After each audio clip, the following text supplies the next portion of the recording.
Հետքայլի որևէ տարբերակ չկա։ Մեր եկեղեցին հիվանդացած է, մեր եկեղեցին առողջացման եւ բուժման կարիք ունի, ավելի վատ է վիճակը, քան ներկայացնում ենք, որովհետեւ չենք ուզում ժողովրդի մեջ խուճապ առաջացնել, բայց եւ նաեւ չենք հանդուրժելու այս վիճակը եւ եւս մեկ անգամ այս տաղավարից ունենալով հնարավորությունը ես ուղղակի կխնդրեմ, որ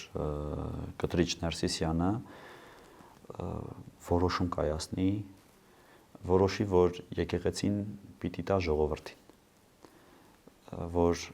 ժողովուրդը կարողանա նորից վստահել իր եկեղեցուն, իր հոգևորականին, նրա մեջ չտեսնել քաղաքական գործիչի, այլ նրա մեջ տեսնել իսկապես մարդու, ով որ հոգևոր կլինի եւ վերջապես իրենից հետո կունենանք մի կաթողիկոս, ով որ կունենա հոգևոր օրակարգ եւ եկեղեցու խորանները կօգտագործի բացառապես հոգևոր քարոզի համար։